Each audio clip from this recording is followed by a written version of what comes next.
Welcome to the Concern Dialogue. What it like to be a landlord in Ontario today, with changing regulations and emerging challenges, is not an easy ride. Today's discussions will concentrate on the world of the landlording in Ontario, focus on what advocacy groups are doing to support landlords. If you are the landlord in Ontario or thinking to become one, you are at the right place. Landlording in Ontario has its a unique set of the rewards and challenges. From dealing with the maintenance issues to navigating the tenant laws and its full-time job, especially dealing with the non-payment of the rent. But there are the organizations that dedicated for supporting the landlords. Solo, Small Ownership Landlord of Ontario. Now, you might be wondering, what exactly does the Solo do? Solo is all about advocating the right and the interest of the small ownership landlords. They provide the resource, guidance, and voice in the legislative discussions. Today, I will speak with the guest, Kevin Costain.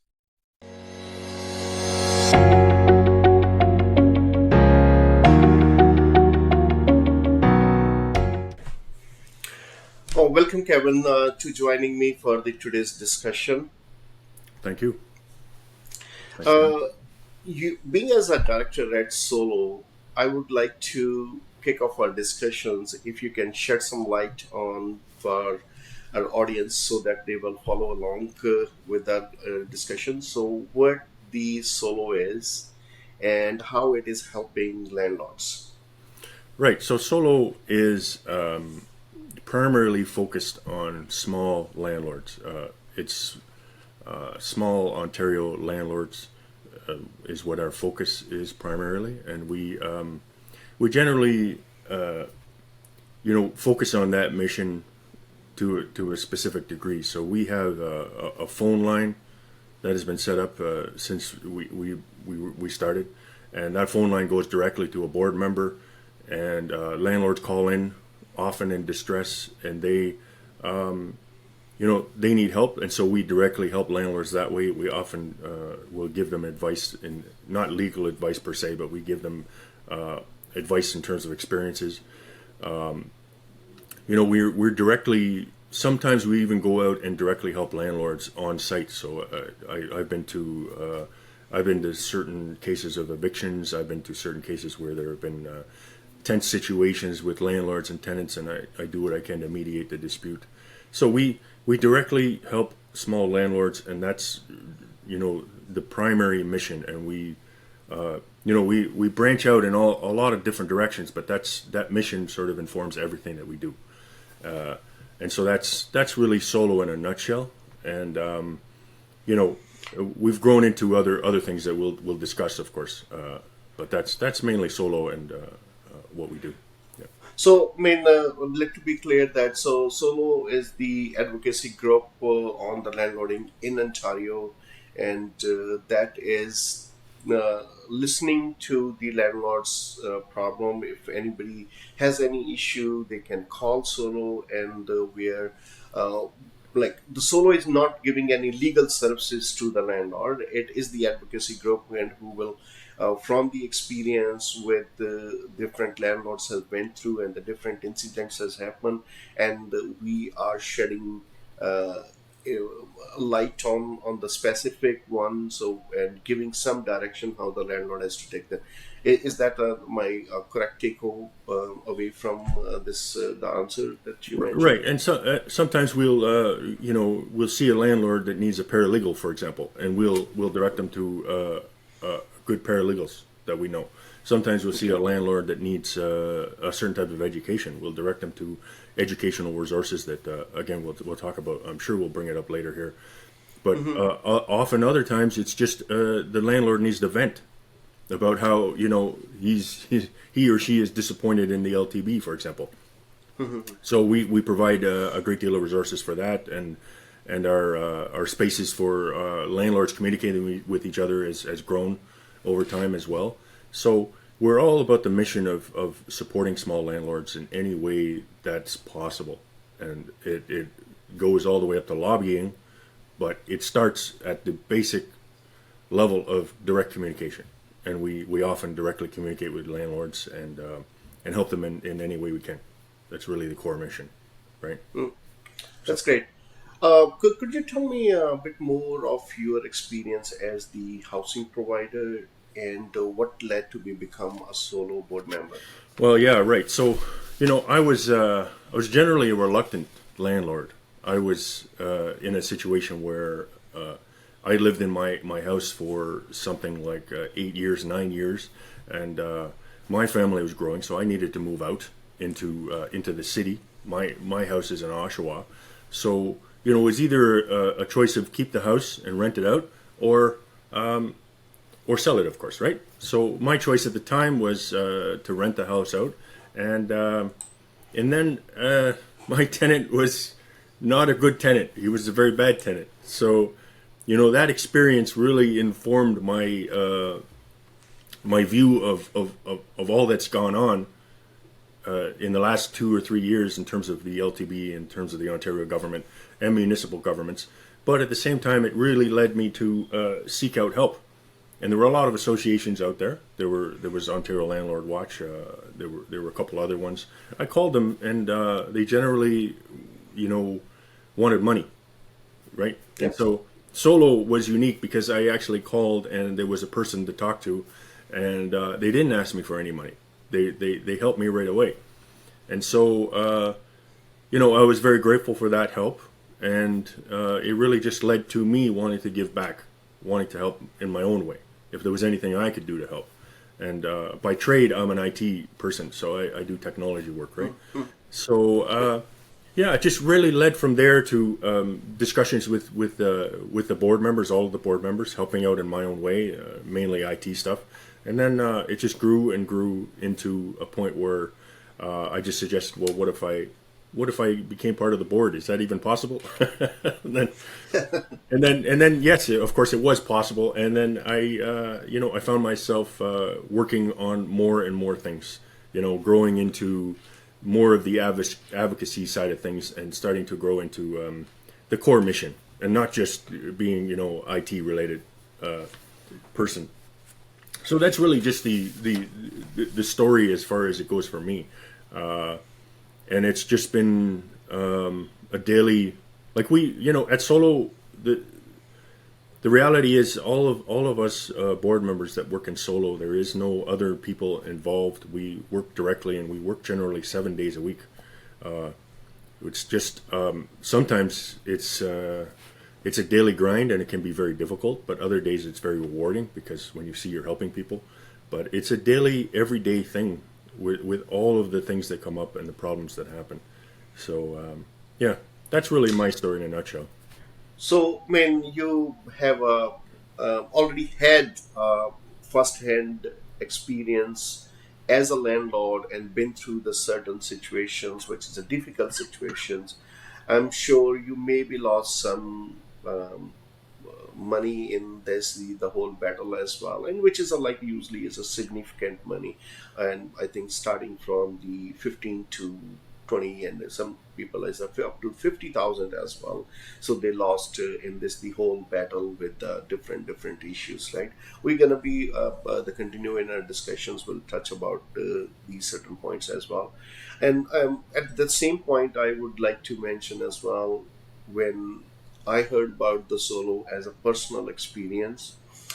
Uh, I'm fighting here in my city against the rental licensing program. So I was looking for what are the advocacy groups which I can approach and share my concerns. So if they can provide me any guidance.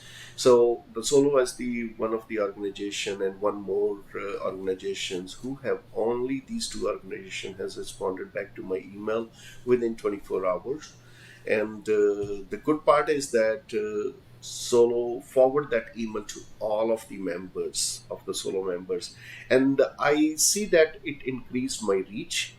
And out of the Solo member, they come forward, approach me directly, uh, and with their battle experience in the same kind of the topic, and they really helped me out in the step by step, and also pointed out from the legal point of view how to see the lens, and give me the like a very tremendous perspective to see the things bit differently, because like more brains, more people bring you the wider vision. And definitely, and I really appreciate the solo at this time, and not be just be I'm just only telling from my personal experience what I felt it when the things which has to be appreciated, it has to be appreciated. That's great. We never really know, if we can help or how we can help. We do the best we can, of course, and it's great to know that it does work in cases where we get it out to the people, get it out to the thousands of members that we have, and there is a response, and people talk, and people help each other, and we have a great group of people that are really landlords helping each other. We maintain that the best we can, and so I'm glad that it helped. In that. Thank you. So that's great. Yeah. What issues is Solo currently working on, especially regarding the reform in the landlord-tenant board procedures and the practices? Yes, there's so many things that we have on the go. It's head spinning sometimes, but the one of the core issues, of course, is the non-payment of rent, and it's the process the LTB takes for non-payment of rent, and we've had several different proposals, anything from like Chris Seepy's proposal. There are other proposals where we have one of our members who suggested a bridge loan from the government. If a tenant can't pay, set up a bridge loan, allow them to pay their rent to get over the hump of their problems, and then have them pay back that loan and then maintain their tenancy. We've talked about different solutions for rent banks on a municipal level. We've spoken to candidates when the mayoral election was happening. Non-payment of rent is a core issue because of all the lost money. In my case, it's about $26,000, but these numbers are there, and we don't really know exactly the numbers. We're talking, perhaps in the billions of lost rent, and it's primarily what clogs up the LTV. So we have several different fires going in terms of how to change this process, either from within the LTV, how the LTV looks at non-payment of rent, and of course there have been several petitions that have come along for that. We have been fighting to try to bring back in-person hearings, so we've advocated for that in the media, advocated for that in different with different politicians. We sat down with Christian Wong Tam, who is in the provincial opposition there. We've really been trying to push this in-person hearing idea, because that's really going to fuel a return to the LTB process that can actually end this backlog, because what they're doing now is not happening. It's not working. But so other things like streamlining processes for small landlords. We've really been trying to communicate to the LTB. You want to separate small landlords from large landlords. Let's classify landlords, and so you have a small landlord, have a bit of a different process for them. You know what I mean? Maybe we've been working on a slew of like LTB changes that they run the gamut from that sort of classification to the idea of repeat offenders, and then make them automatically expedite those hearings. We're constantly looking in, watching hearings, drilling into how the approach of these hearings are, what the outcomes of these hearings are, how the adjudicators are approaching the hearings, how they're interpreting the RTA, and then just getting back into the RTA and trying to reform the RTA. Because there's several, I won't go into all of that, but there's several parts of the RTA as they're interpreted by the LTB. It's almost insane, right? So reforming the RTA is another huge, piece of the puzzle. So we've really been trying to push that, and that's we have even a hashtag that on social media, fix the RTA, which we probably by now have used about 1,000 times. Who knows? Other parts of things that we do, protesting. So we've protested in front of Queen's Park, in front of Olivia Chow's offices, We protested in front of,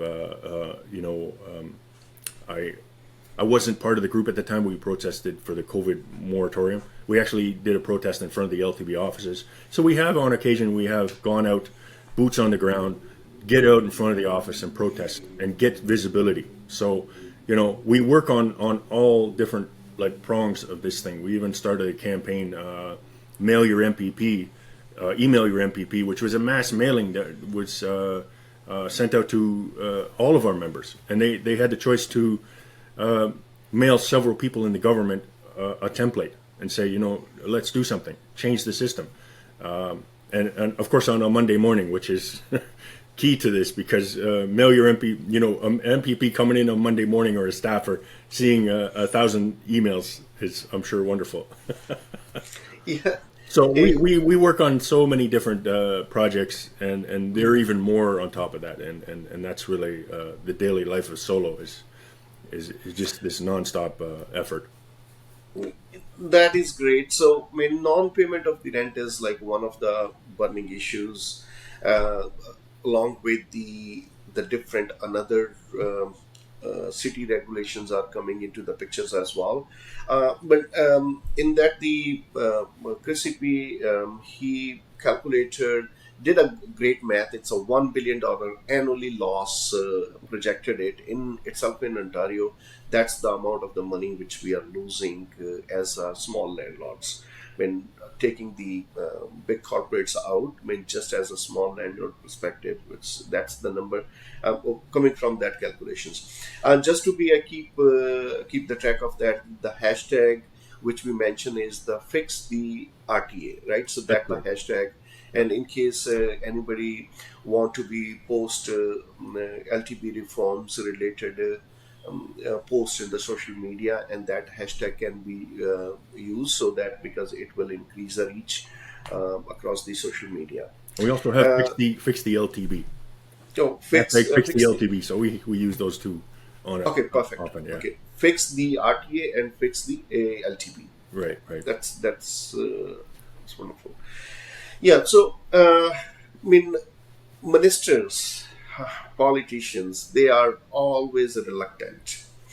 I mean, it's everywhere. It happen whenever the elections are coming. There's different see to think, the way to see the things, and after once they get elected, things turn eyes turn into the different direction. And I think that's the question usually I ask it when, especially in Ontario, in regards to the landlord and the tenant laws, which is more the RTA perspective itself, or the approach of the LTP. These elected leaders are always reluctant, and that's always creating the imbalancing between the approach between the landlord and the tenant. And I mean, we have seen that recently, Boba, who is the Solos chair, met with the premier Doug Ford, and followed by, I think there was a one meeting was scheduled with the Paul, director of policy and the stakeholder relationship. And would you be talking about that? Because what was the key takeaway from that meeting, if that meeting has happened? Yeah, so there was a PC party event that Buba attended, and he did meet with Doug Ford. It was a very short meeting, probably in the seconds. So unfortunately, he didn't get to speak with Doug Ford on any great level, but he did talk about Solo, and he managed to give my book to Doug Ford, who promised to read it. Mhm. Who knows? Yeah. But Oh, we are doing our part, right? So well, we're trying. We're trying. yeah, So we're trying. that was great. Really cool to see Doug Ford holding my book. It was Mm, so mm, that's a little bit of progress. And we met with or Buba, sorry, met with the Minister of Red Tape Reduction, and we actually set up a meeting to talk to him. We've been sort of playing broken telephone a bit, so probably this week we'll get that meeting together, and the board of Solo will talk to that minister, and we'll try to just build a dialogue. Really, a lot of this is with politicians is it's a bit of a different world, and so building a dialogue, understanding where we can work with them, where they can work with us, how we can sort of affect some kind of change, and keep the line of communication open. So, working with staffers, sometimes directly the politician, but it is a challenge on a daily basis because you never really get a promise of change, you know. So that's really what came of that meeting in the end, and we just keep pushing for more opportunities to network with political parties, network with those with the opposition, network with obviously the provincial government who is in power and has a majority. So we want to talk with anyone there and and sort of see what we can do. You know, try to move the needle in some manner, and that's what the effort is, right? Yeah. Mm. Let me ask, this is the point of the politicians. Now, media is also playing the very key role. What's your experience like that as a solo member? How the media is giving a weightage, because when there is a landlord and tenant issues are happening, mostly because I see that still it's a one-sided. Sometimes stories are the one-sided, not to be giving as a balanced approach. What's your take on that? Well, media is an interesting focus because we we are heavily focused on media outreach, and we actually have the trust of several media outlets, and they come to us directly for our side of the story, if you will. Media is as a group, as a institution, is in decline, right? We can never really separate that decline from the reality of what's happening out there, and so the media will be in our favor if their bias is towards us. They're obviously against us when the bias is different. But what we try to focus on more than the bias is when we see media stories that don't share a balanced view of what's going on, where you see only the tenant is described and the tenant's problems, and then there is some preamble or some discussion around that, contextualizing it, but then they don't even talk about any part of the landlord's issues or what we're trying to fight for. So we try to work with media to just create a balanced view of what's happening. The bias will always be there, and we can say some media outlets are incredibly biased. We can say others have been changing and improving. I would even say CBC has done a good job of sort of improving that bias, and they've really led to a great reach in terms of stories and led to helping small landlords. So in the end, it's really fighting for that balance of the story. You've got a story about a landlord, you've got a story about a tenant, you've got a story about something that relates to rental housing. Well, come to us and share an even and balanced look at the story, and that's what we try to push. With our media contacts, with the folks in the media, and every day we're communicating with more and more, and we try to put that story out. So that's why you probably see us a lot these days.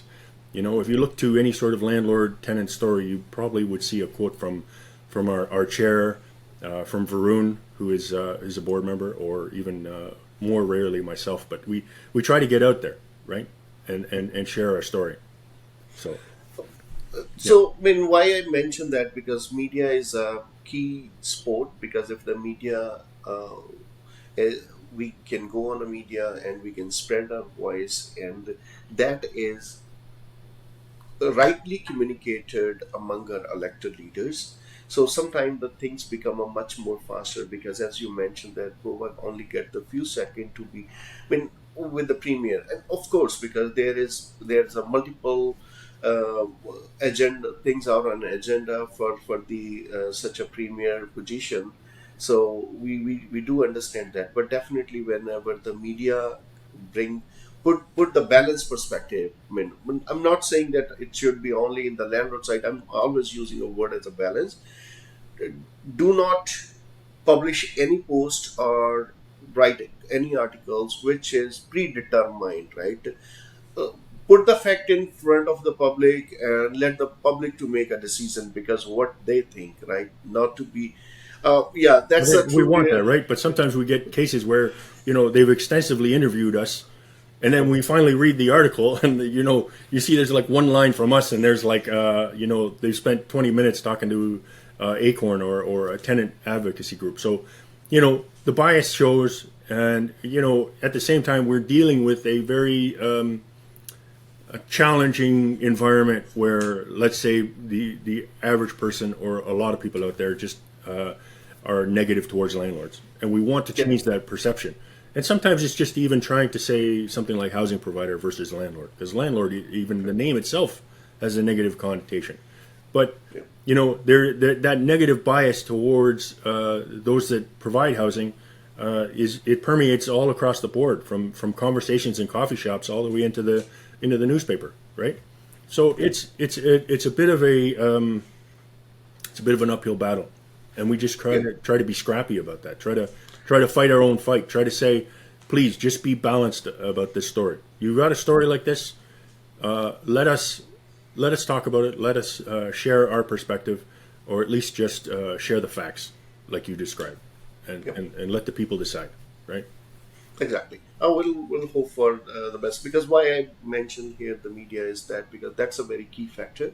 So when we are working with the political figures, so because these outlets definitely help us to do that. So, but we will keep our discussion back to. We'll shift the gear back to the point to which on the landlording in Ontario itself, where the main burning issues, LTV delays, right? So LTV delay is a major concern and a burning topic for many landlords across Ontario.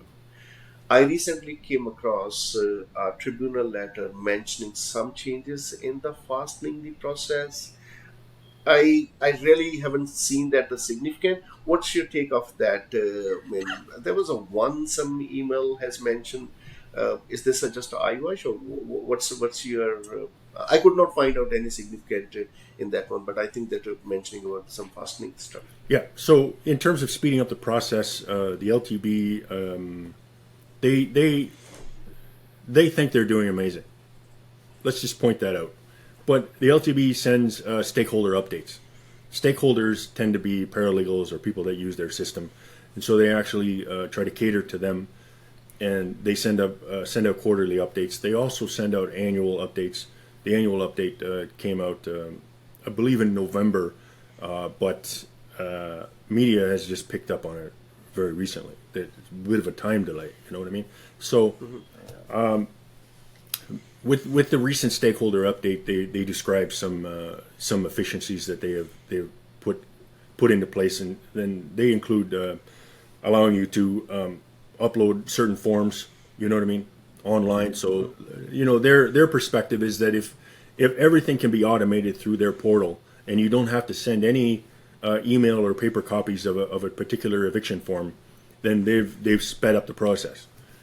So this is primarily what their recent stakeholder update was about, and there were some smaller things, but we really monitor what they're saying and what they're saying to the world, and we even attend their Zoom meetings when they do stakeholder updates, and they do an annual Zoom meeting for including their board members. It's just an ongoing process of just monitoring where these guys are at and trying to get new. I think we'll talk about this a little later, but trying to get useful information now. We don't know what they're doing. We don't know if they're, ending the backlog. We wouldn't know until maybe July or August or September of this year to know what they've done last year. So there's big problems in terms of just sort of getting understanding of what's going on right now, and they don't disclose it. They don't tell anybody, right? Hmm. So yeah, that's they think they're doing amazing, really, and they generally aren't. So that's it in a nutshell. When I was looking at the updates, I think that was in the October update in the LTV quarterly updates. In that one, they have mentioned that there is usually the hearing time period frame from the time you are putting the application from 7 to 8 months. And on the one side, they are saying the fastening a process, and there was some funding is also allocated from the province side to be expedite and these hearing process. Still, we are talking from the 7 to 8 month on the average rent. Even we are saying that $2,500, right? 8 month, it's a significant loss in the money. And by the 8 month, you have a hearing, and people are not getting a properly rent already, because right now, if I'm not wrong, almost 80% of the small landlords having the negative cash flow as of now, because they don't mortgage interest rates are high, property taxes are significantly increasing. Toronto has like a close to the 10% increase. Brampton itself has a 6% increase this year. Property taxes and the maintenance costs, right? So everything is went so skyrocketing. And if in that situation, the small landlord, who is we are talking about the previous term is like mom and pop landlords, right? So these are small landlords does not have the reserve funds that can be used in that fund. Sometimes it's a pay to paycheck as well. If somebody is like renting, living in the primary residence and renting out the small unit as in a basement just to be go up with the mortgage with some difficult situation, 7 to 8 months is it's a joke, right? So I mean, Well, we're seeing rents rising, right? Rents are we rising across the board, and exactly with larger and higher rents, this is growing in terms of the non-payment of rent, and so we're seeing cases where non-payment of rent with certain situations at the LTB can grow. Like you're talking $3,000 a month, it grows up to 80,000, $100,000 in non-payment of rent while the tenant's living there for free. So yes. they're understandably extreme cases, but they are happening because the amount of rental cost is growing, and the reality is that's going to translate directly to more losses for landlords, and yeah, so it's really horrible all the way around, and we do see some progress with the L1s, the non-payment of rent files, but still there is a massive delay. Still somewhere in the 6 to 8 months range. So many of these files will, from the point that you file them, you don't have the tenant out by a year later, because not only is it 6 to 8 months for the hearing, okay, and you have to be perfect with your file. So if you're not perfect, Correct. you're looking at a year and a half. But if you're perfect with your file and your notice, then what you're going to look at is you're going to need to get you're going to need to get the order. Sometimes that can be 2 months, right? Right. It's minimum And 2 weeks for an order, but it's sometimes 2 months and sometimes even 6 months for the adjudicator to put out the order. Then you got to get the sheriff, which could take another 2 months or 3 months. So the whole process is a year for most landlords, a year of no rent. that's a this is the one is the delay, and I mostly highlight in the few of my another discussions as well. In the landlord and the tenant board is following the one RTA section, which is 83. If we are looking at the most of the judgment, and that is mentioned where they are giving the relaxations or avoiding the eviction. So the clause, the section that is used as a 83, in that one, what RTA is stating that try to avoid the eviction unless you are not making it unfair to the other party. I mean, how I am reading this statement, and after that it has a 83A and the B as well, the section which is like more deep on that. Because when I'm looking at this statement, right? So, I mean, on the indirectly we are saying that avoid eviction, don't do the eviction, and try to be find out the some loophole so that you can push it out, right? So I mean, I think LTP, even when the hearing is coming, delay is the one of the significant problem. But even after once you have the hearing, because when these kind of the clauses are in the residential and tenancy act, and which will be also put in in a situation, because I'm telling from my personal experience in 2018 that has happened.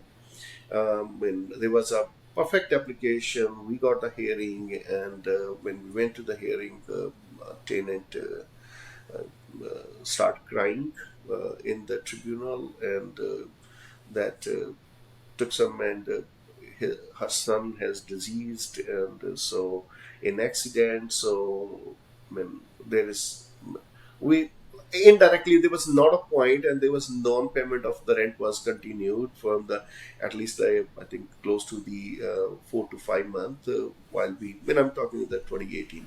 And in that section, in my judgment, that section was saying that I'm giving a relaxation and creating the area. And that also took the another 2 months, because the judgment came and areas were defined. And again, the area was not paid, only I think the initial payment was paid, and there was another month rent was missing. Then we go for the another uh, application without notice application, I think L2, if I'm not wrong. So when we file that application, again we go through this the whole process, right? So I mean, these kind of the certain clauses, I think, which we need to be very much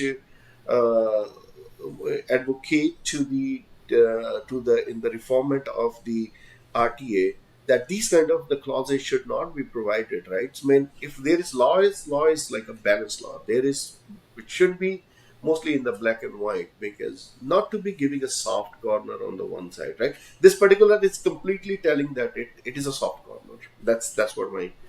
Well, indeed, and Section 83 in particular, the real issue here is that the LTB is bound to consider the circumstances of the tenant, right? They're bound by the RTA. They're bound by the government to say what are your situation? What's your situation?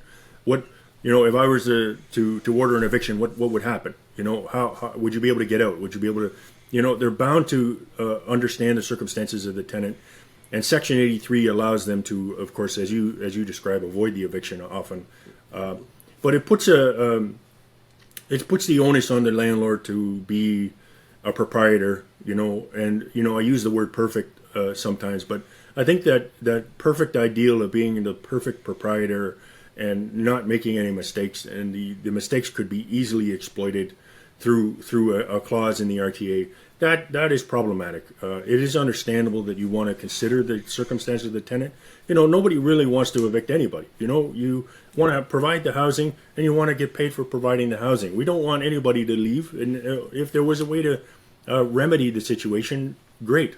But the reality with some of this reform, especially reforming the RTA, it should be, okay, you've not paid rent for 5 months. You've not even paid $1 of rent for 5 months.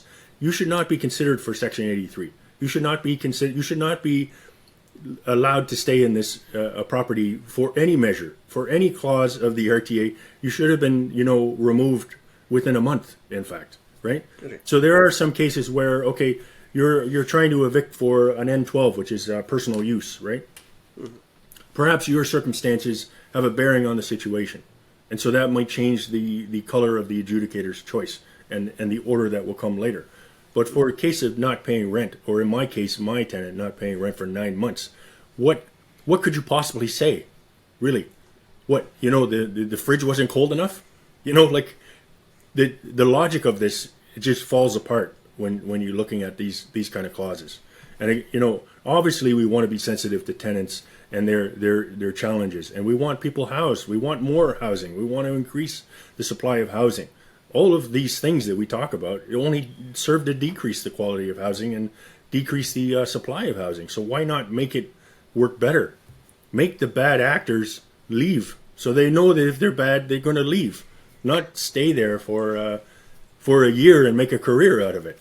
So yeah, these things are problematic, and they defy logic in some ways. I struggle with them. As a person, I think that we need to be empathetic towards tenants. They're not the other side of a problem. They're not the bad guys. The bad guys are the people that are putting us in this position of extreme tension and giving us laws that are not resolving issues. in any reasonable way, you know. So Uh, you have well said that. That I mean, we are not against the totally. We are about the tenant, because landlord and tenant relationship should be now on the base of it's an equal importance, because where the landlord has problems as well, there is the tenant also been through the situation. We are only talking, I mean, whatever the whole situation. One is the government rulings and the government these the statutes what they have drafted to govern that, and which would be giving the more advantage to the, I would say that when not be effective way to say the number, but the numbers are very few for the professional tenants and the people who are making their career out of this the practices. And even I have been through the one situation where the person was very good, handsome income and good positions, paid like everything is fine, like from looking from the documentation perspective. But eventually, when the question was raised that why the person was not able to buy the home, when the person is living in that smart income, like more than $100,000 income from the last 10 or 15 years, maybe some person has some circumstances or the preferences make sense, but after 6 months, stop paying the rent. Right? I mean, everything is on that. I mean, we are only looking for that people. Everybody should live in Ontario, especially in Canada, with dignity, with the good space, which is health and safety is very important. And even on the landlord side, because we always say that when health and safety is important, there are some landlords as well who are not making the property standards, and we are always against that people as well, right? So if you are providing the housing providers, do not put us in the bad situation as well, right? So of when course, we and are the listen, good landlord. tenant applications at the LTB take sometimes 2 years to get through Mhm. when they're trying to fight their landlord for some reason. So, Yeah. they have a lot of good reason to say that. And this is the reality of it. Like landlord groups say that the LTB is biased towards tenants, and all the tenant groups say the LTB is biased towards landlords. At the end of the day, we can agree that the LTB is broken. We can agree the Exactly. RTA is imperfect and really also you could say to a certain degree broken, and it pits us against each other, right? And in the Yeah. end, everybody should have faster hearings. They should have there should be no case at the LTB that doesn't see a hearing within 30 days. None. Not a tenant, Oh, not a landlord case. None. You know. oh, this is our fundamental right. Right. This is a Exactly. fundamental. Foster hearing is our fundamental right. It means we are not even getting our the. I mean, it's not a small thing, right? I mean, foster hearing is a in our the charter in the charter of our rights. I mean, that is there because foster hearing is the one of the point, right? So I mean, that should be happening.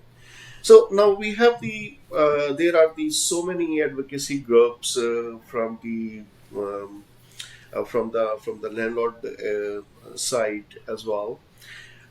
So most of when we are talking to the groups, so they are pretty much working on the similar kind of the issues, non-payment of the rent, LTB reformment, right? When more people have the single goal, so it means all these the people should also be joined. That's what I think of that, right? When more people join together on the single cause, it will lead to the revelation, right? I think at this time we need a revelation. We need to make our voice stronger, stronger and stronger. Does Solo work independently or partner with the other landlord advocacy groups as well? Well, Solo uh, tends to talk to all the advocacy groups. We know them all. We from FERPO to Ontario Landlord Watch to generally all the groups we communicate on a certain level. The groups kind of it's interesting because we all have our ways that we're doing the same thing. We're advocating for landlords, but in case of FERPO, they're kind of advocating for larger landlords. In the case of Ontario Landlord Watch, I suppose they're advocating for small landlords, but maybe any landlords. But at the end of the day, we have the same mission, but we often have a different perspective on how to carry out that mission. And so that's where sometimes there's a different approach and a different way. And we work together on some things, and other things we don't. You know what I mean? Like FRPO, for example, they go directly to the politicians, and that's their primary approach, right? So we're spending most of our time talking to landlords and helping them directly. So really, our approach and FRPO kind of don't line up, even though that we're trying to advocate for landlords, right? So those discussions happen. We've been to many meetings with FRPO. We're happy to talk to them, and we want to work with them. We want to work with all these organizations, and at the end of the day, yes, it's all of us together that really it makes it stronger, as opposed to just a silo. So we don't choose to silo anything off. We want to work with everybody. Anybody that wants to work with us, we're, I don't really, sometimes it feels like lip service, but at the end of the day, we do want to work with everybody. I want to expose any kind of new and novel ideas, and work with them to improve the situation. In fact, I was just last week I was sitting down at a board meeting of the Northumberland Landlord Association, and this was out in Cobourg. It was in their community center at a boardroom table. And it was great to just talk face to face with these folks and see what their struggles are, what they're trying to change, what they're after. They have an awareness of solo. We have obviously an awareness of them, and we've connected with them. It doesn't mean that we're going to eat them up and make them part of solo, and it doesn't mean that they're going to change anything they're doing. But it also doesn't mean that we don't work together, and we want to work together. We want to work together with every landlord association across Ontario, from Sudbury to Windsor to Cobourg, Northumberland, Durham. It is true that we all together make this better, and that reach is important. So that's why we're growing, I think. That's awesome. Glad to hear that. So now Chris CP, he's also the one of the esteemed landlord in the Durham region. Recently, he launched a petitions regarding to the non-payment, automatic evictions for the non-payment of the rent. What is your thought about it? I had a podcast with him. I heard his the stand as well, which is taking that petition is taking a tremendous attention at this time. I think close to the 28,000 signatures are already by the today when we are recording this podcast. So definitely it is taking that attention all across the Ontario. Did Solo support it? Or do you see it succeeding? And it's very early stage. What's your thought on this? Right. So this petition, we saw it from pretty much the beginning. Chris didn't reach out to us in any direct sense. Probably about 3 or 4 days after the petition came out, I tried to reach out to him. He didn't get back to me. But at the end of the day, we supported this petition. We shared this widely between our members. In fact, it was even shared in one of our discussion groups yesterday. It continually gets shared by people in any space that we operate. So we support this wholeheartedly, and we obviously support the fundamental of his petition. It's not the first petition to have this kind of idea on a basic level. In fact, there are about three different petitions that are on change.org calling for auto eviction in some sense. So, this petition is certainly the largest, and that's great, and we want more of this. And 25,000, 30,000, maybe even more signers.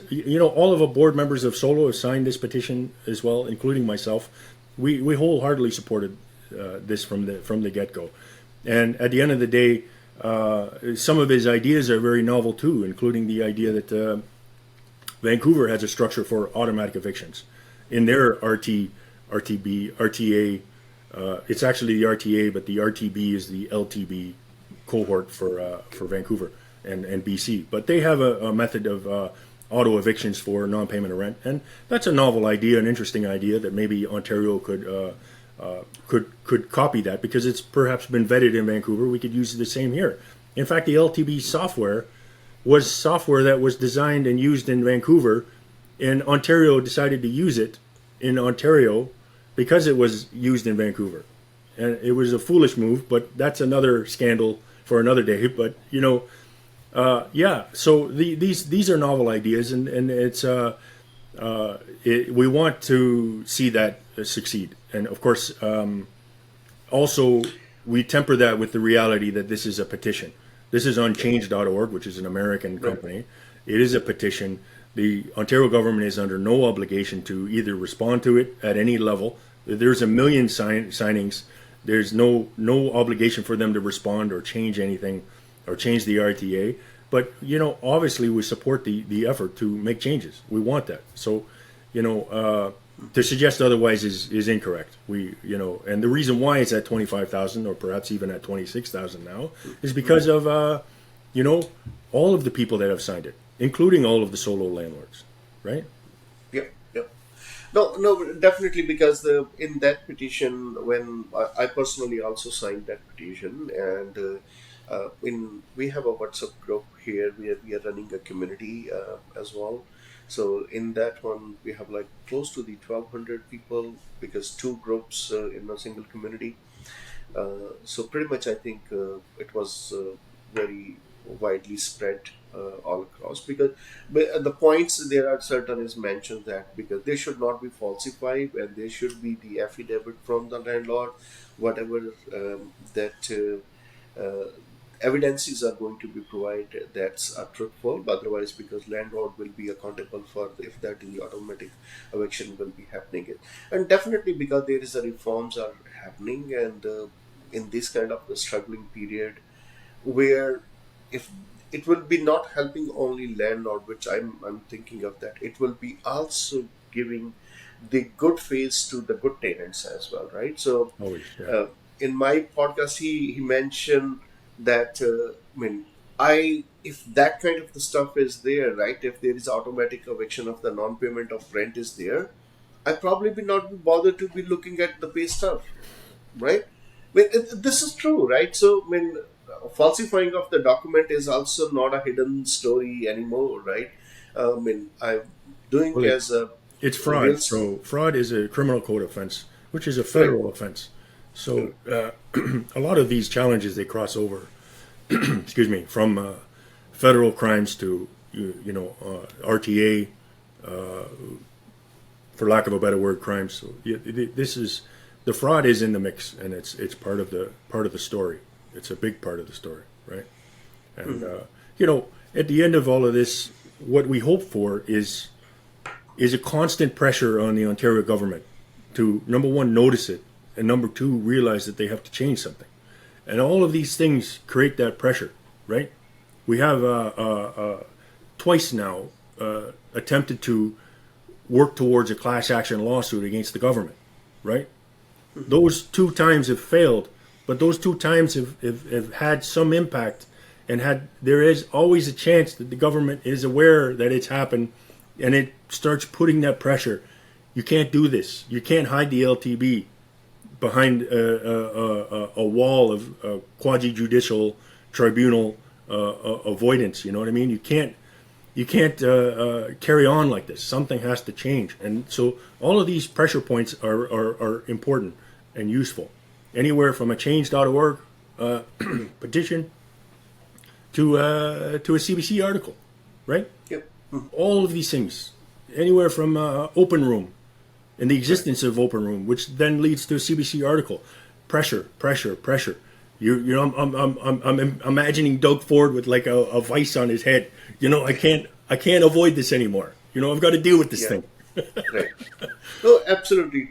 And another thing is that, Kevin, I have seen that elected leaders, when they are unable to resolve the issues for any real issue on the ground, usually they create a law on the law. Oh Like yeah. they, Oh, when oh come on. it's usually happen, right? It's always Like a tax thinking on a of that. tax, right? Yeah. So okay, so this commission, this committee, and that's how we'll come with the report. So now we will be creating a new modification, instead of just be modifying the existing law. So do usually they think to be creating a new law, and that will automatically resolve the problem. I think it's one kind of the giving the illusions to the people Right. that the government is working, but even the government sometimes knew that it's not going to be happening yet.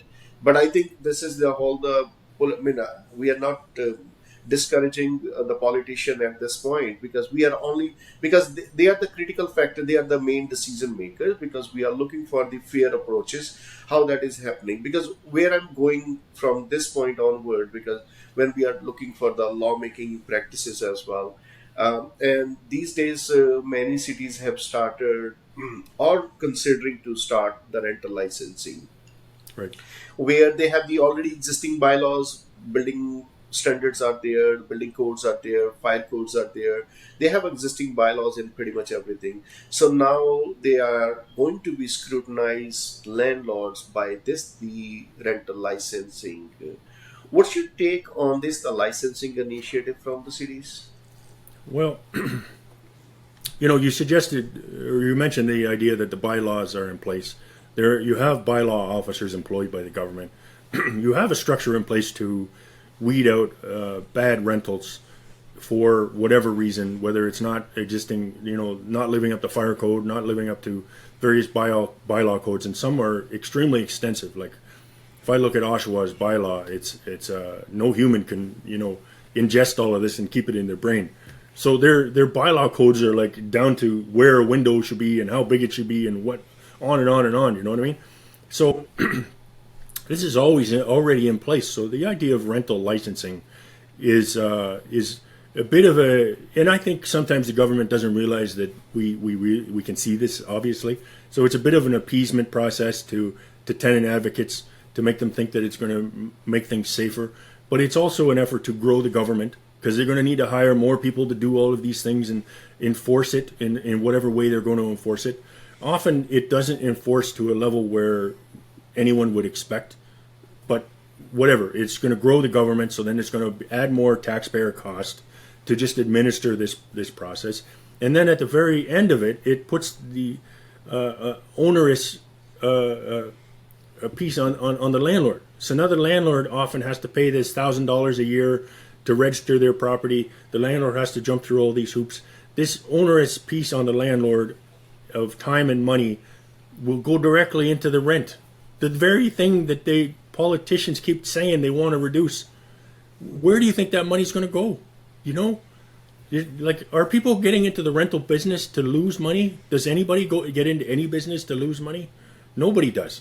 So either they're going to stay out of the business or they're going to transfer that cost, which is a valid cost of renting your property, transfer that to the tenant, and that's going to increase the rate of rental.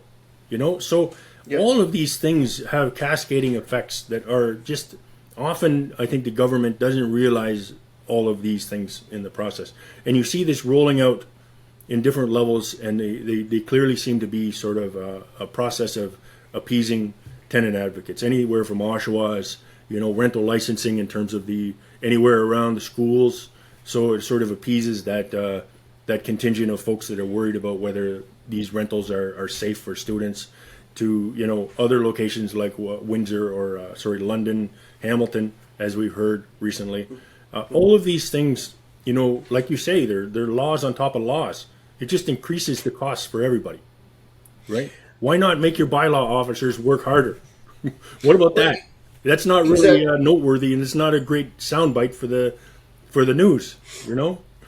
Because what I'm seeing that mostly these the city officials, they are copy pasting from the one city to the another city, or like making that city is doing it, so we can also do it. Because uh, actually, I don't think so. They are doing the fair study if that the licensing is in, well, in the Niagara Falls there is a licensing is there, but there is an article that the people are living under the bridges and in the tents, right?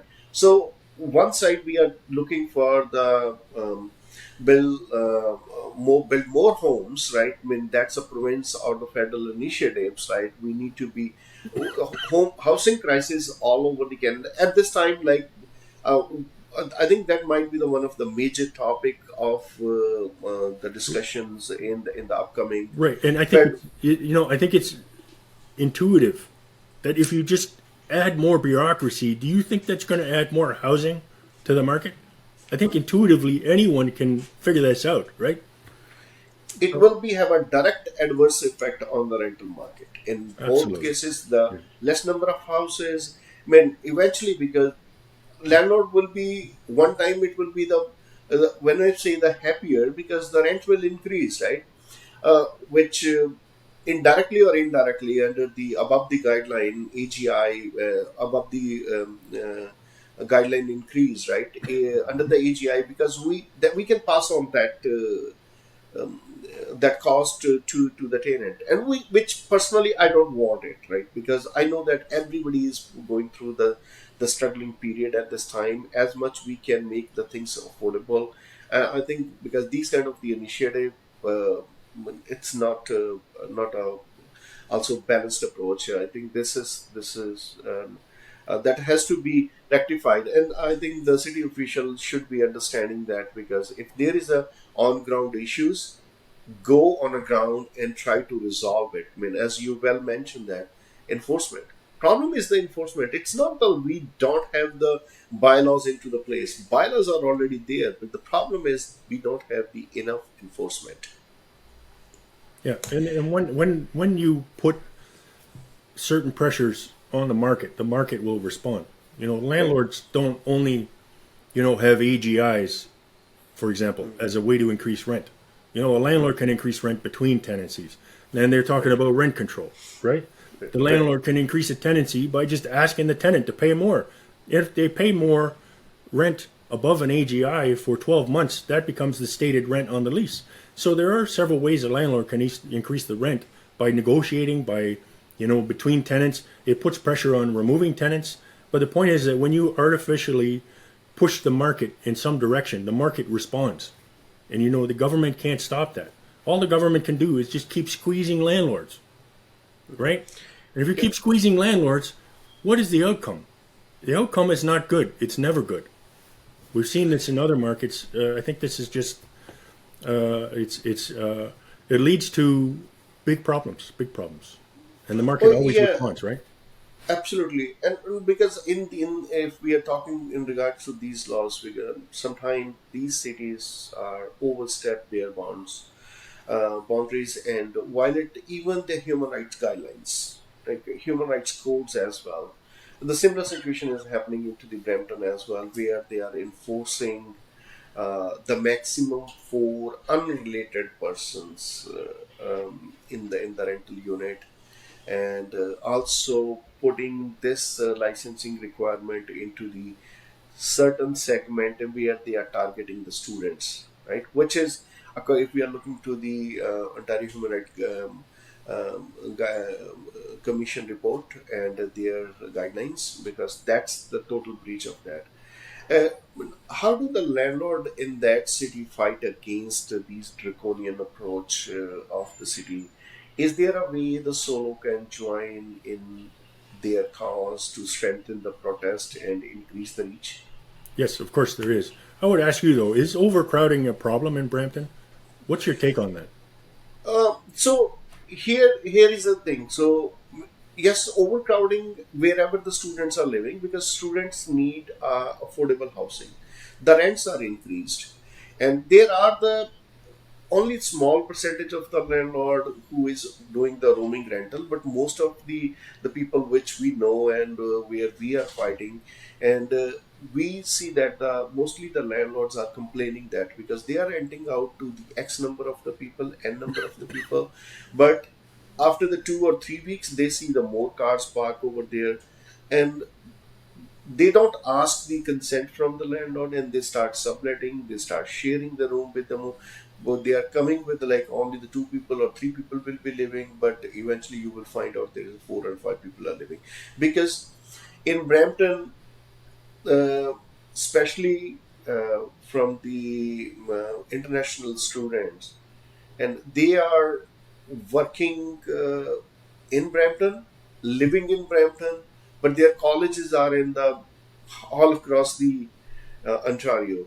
Yeah. So that's why, because they have the more students, and they want the affordable housing, and that's what they are doing it, right? I mean, the answer to your question is yes, overcrowding it's happening, but mostly it's without the consent of the landlord, right? But how the city is coming to the approach, and city is putting landlord into the positions that, because if they are, I mean, there is a the same incident was discussed. The similar incident was discussed into the tele town hall as well. The person has only given rented out to the n number of people, which is I think the four or five persons, and after that, without consent, the more people were living, and she was very upset, and she went to the landlord and tenant board. Landlord and tenant board said that no, that's not the excuse, the valid reason to cause the eviction. And now city is saying that okay, if you have the case with the LTP, I'm fine. And I think that's not a fair approach, because one side you are putting the landlord into the situation, you are making such kind of the rule where that cannot be enforced, right? So I mean, I mean the problem for the good landlords are, by these kind of the laws, or these kind of the city approaches. I mean, it's not a fair. I think it's not a right approach. It's not the benefit for the tenant as well. Well, yeah, and that's the reality with this is to build a group of people and try to build a certain point of leverage and try to build a dialogue with these counselors and the city people that are influencing these rules, and that's really the effort. And of course, Solo does that, tries to do that, you know. But we need the help of the landlords to really get involved and try to direct this conversation and try to bring it closer to something fairer, right? Yeah. The fairness of these laws, sometimes they are pretty draconian, that's for sure. Yeah. Oh, I mean, no, we have already documented the concern, which is 11 concerns against the version that they launch into the January, and after that, because once we launch our petition, they put on a pause. Now they are bringing back on the 20th of March back into the Committee of Council, 20th, yeah. and yeah, and we will be also delegating into the City Hall, and because we don't have the current version, and the interesting thing is that we are asking. When I met with the mayor directly on the in person, I seek his appointment, and I give hand over this the 11 concerns. Like when people want to talk to you, people want to talk to the counselors face to face, because they always delegations are the one-sided conversations. You go, you deliver your message. If they want to ask you a question, that's fine. Otherwise, that's not. It's not a fair communication. Sometimes, because these issues are such a big, because in the 5 minute you cannot cover it. It's Mhm. not everybody is like a good speaker, and if they want to deliver it, there should be the enough timing. I think uh, city can these leaders can go to the all parties and all different things, and they have a time for that. When the elections are coming, they're going door to door. But now, why don't the we are asking them, because have the public meeting, and let every councillors to go in their wards, and then have their the 2 hour 3 hour one-on-one meetings with the group of the people face to face, or the Well, there's discuss. some realities in this, right? Sometimes with the political sphere, they won't change unless they have to. They're forced to do so. One example would be the LTV. Another reality is that there's always a fine line between, discussion and disruptive, right? So always trying to find that right line to be direct and try to hold them to account, and that requires some level of influence. And so working towards building that influence of walking in there and say, I'm representing 8,000 landlords, so you need to speak to me. It's not just me asking you for a favor. It's, these are your constituents. I have 1,000 Brampton landlords behind me here, and it's important that you listen to what we're talking about. So those sorts of realities are always in play, and it's a very difficult and challenging environment. And of course, when you have 5 minutes, you have what? What can you say? What could anybody say, right? Yeah, About a exactly. big issue anyway. So yeah, we want to take on things like this. We want to help. We are happy to get involved in this kind of thing, and perhaps build some greater influence to walk in there and then talk to them and then make them realize that that's where the leverage comes in. Make them realize that these are your constituents that may not vote for you if you don't listen and make changes, become fairer. Understand the detriment that you're causing, right? So, yeah, do send us more about this. If you can email solo@solo.ca, and I'm not sure if you've already emailed us, but I can have discussions with the board, and we can look at getting involved in this and maybe communicating with some of these folks in Brampton if we can Yeah, arrange stuff like that. Yeah, that will be great, and I will forward that the recent like in my petition. I think already I have added a recorded video for these 11 concerns as well. So there is a documented in the recent updates. So there is a PDF file is also updated. The same copy is delivered to the mayor as well. I will keep you posted with the upcoming meetings, which is I think the 20th March, and see that if we will get the draft copy of the new version of the RRL, and we'll keep you posted with that. it's great. It's a fight, and sometimes we lose the fight, and sometimes we're going to win the fight. But it's a fight, a daily fight to get some progress and to move it in a direction that's better for everyone, right? Well, exactly, because we are when I met with the mayor, I clearly told him we are not against. We are protesting for no reason, right? These are the points. If you read it yourself, and he brought in the director of the bylaw as well in that discussion, and I hand over the copy. I think he might be, of course, mayor will not go through that the booklet, and it will be the director who is responsible to handle that drafting that bylaw. So he will be. We are saying that these are the fair points, right? Look at that. In that the Tally town hall, mayor was there, and when that lady was sharing a story, and what was the alternative to her? One side, the city is saying that 4 persons, that is a bylaw. As soon as the tenant will start without consent, start sharing the room with the other person, I am breaching the law. And you are, and another interesting fact is that in that bylaw, they were asking for with and without notice and asking the landlord to give the consent of the rental unit. It's like my consent does not make any value because that's only the one leg of the contract between as a homeowner and the city. But right now, this is a rental unit, so the another relationship, another the second leg is the landlord and the tenant relationship where RTA is there.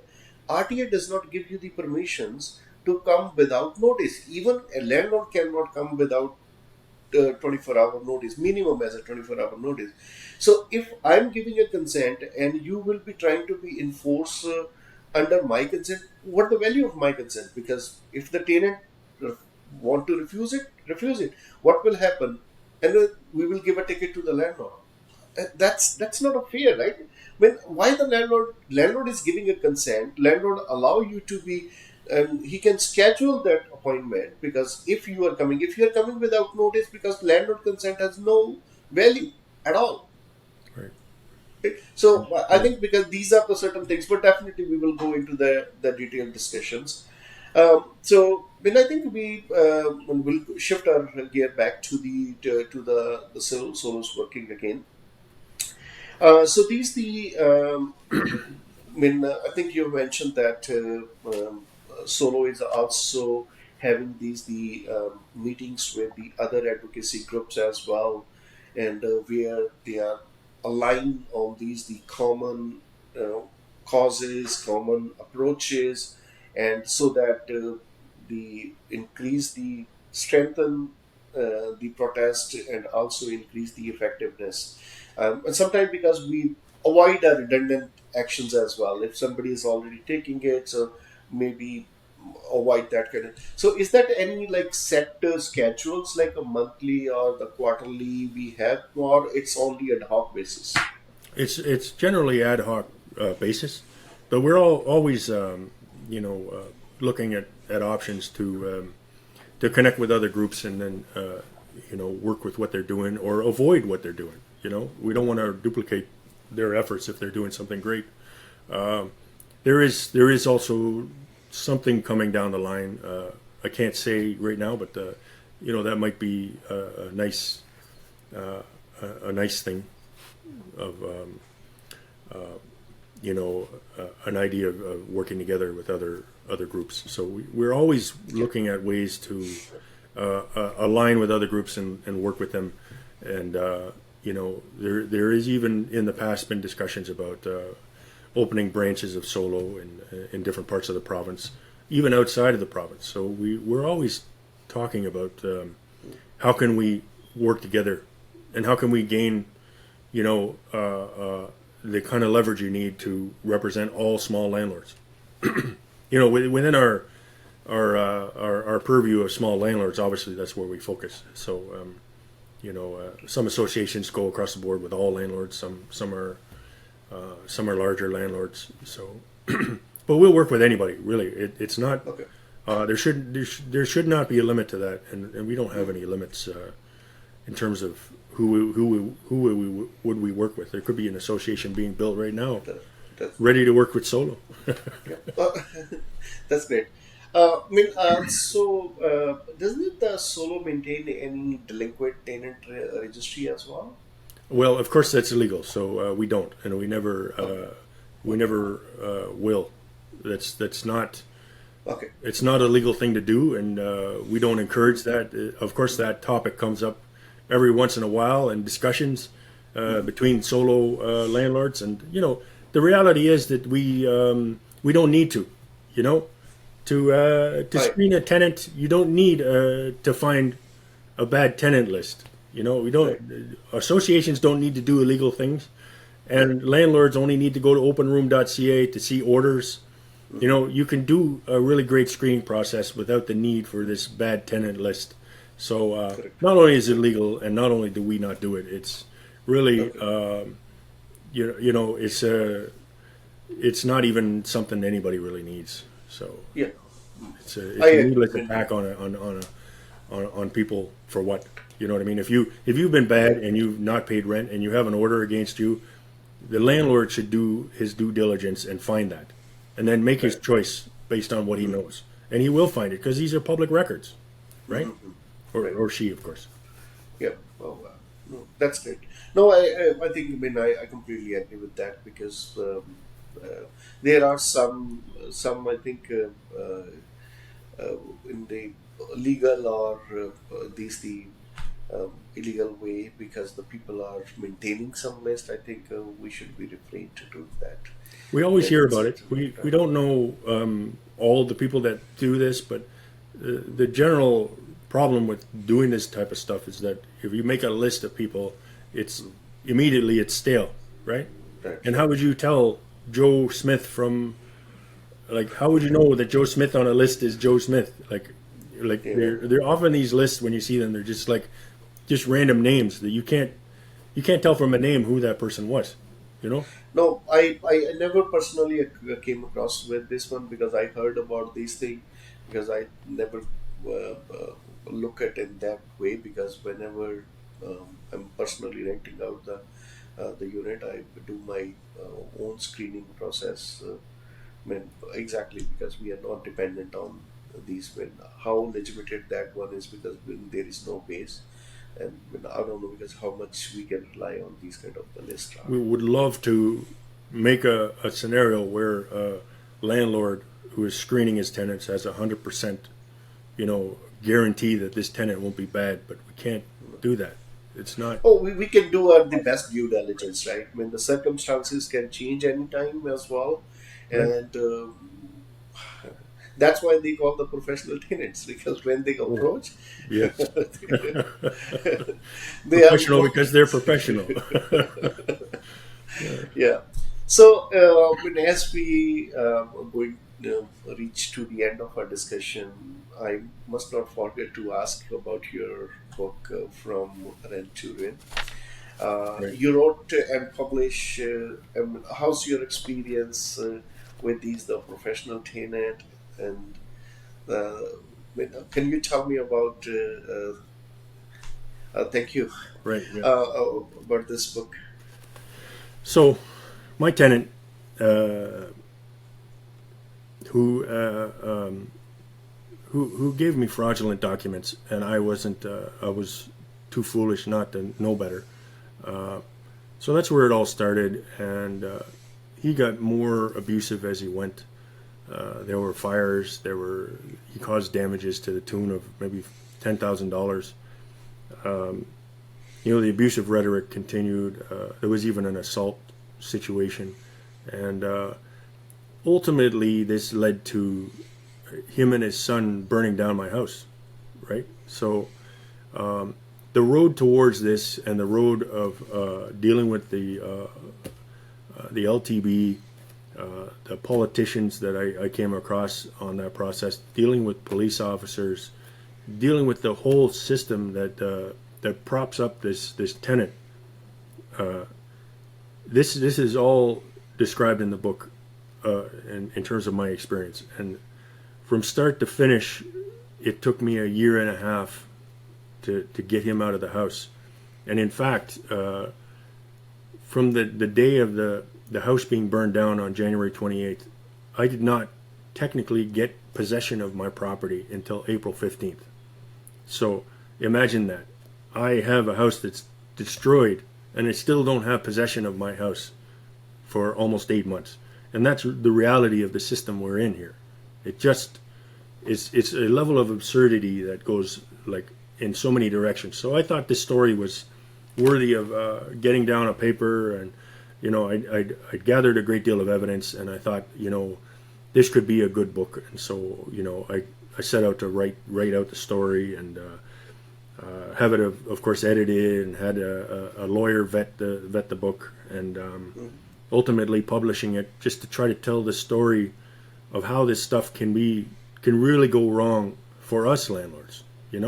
There's a lot of stories out there of crazy landlords, and even horror movies about landlords that are creeping around, but we don't hear a lot of stories about how this goes the other way. And so I Right. wanted to really get that out there, and write about it, and really just sort of dig into the story. And I'm hearing from our landlords that are getting this book and reading it, that they'll start and they just won't put it down. Like they're reading until 2, 3 o'clock in the morning, because it's a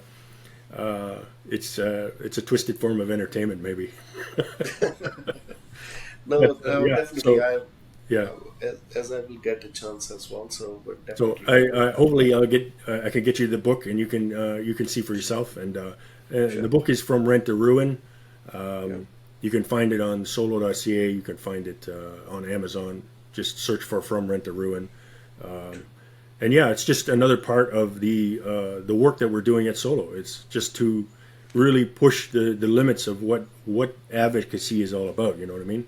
If it's writing a book, or getting out in media, or building a connection with other groups, or talking to and becoming a lobby group to the provincial government, there's no limit to what we'll try to get to try to make changes, because this is what has to happen. This stuff can't happen, not in Yeah. our society, or what should be a better Canadian society. And we all can Absolutely. do better, right? Absolutely. Absolutely. So, at the end, so if anybody like to join the solo, so what's the procedure? Is there any membership fee to be joined the solo? Right. So as I mentioned before, there's no fee. It's free. Membership is free. You can go to solo.ca, and there's a link to register with us. We want our landlords to raise their voice. That we want them to tell us what they're losing. Many of them are losing. I see all of these members, 10,000, 11,000, 20,000. We're almost at $7 million of self-reported losses from landlords in various ways. So, there's a link there to register, and then you get access to the wiki site. We've done a great deal of work to just really explain how to do things in terms of screening tenants uh, uh, to reporting a tenant who is on ODSP, to trying to get paid directly from ODSP, to how to what would it take to listen to a hearing if you want to observe hearings. So the wiki site is like Wikipedia for landlords. So we built up a great deal of information there. We have archived webinars that landlords can freely view if they want. We continue to do webinars and things like this. And we just really don't ask our landlords for money unless we ask them to donate, or for special cases. In the case of like one of our landlords who tried to go build a class action suit against the Ontario government, that case failed, and so we asked our landlords to support her because she took on the burden of the court costs, right? So, Oh yeah, sure. but we don't ask for a membership fee. It's free to be a solo member, and any small landlord can join. And really, what makes a small landlord is not really strict, right? You could have 10 units. You can have one unit. You're probably not a small landlord if you own 13 buildings. So, Yeah, that's good. So, I mean, I think, Kevin, then it was a great discussions with you, and thanks for spending some time to share your thoughts with that. I hope the audience will get to know about the solo, and will look forward to be working with the solo in the future. Okay, Ravi, thank you so much. Thanks for having me. I appreciate it.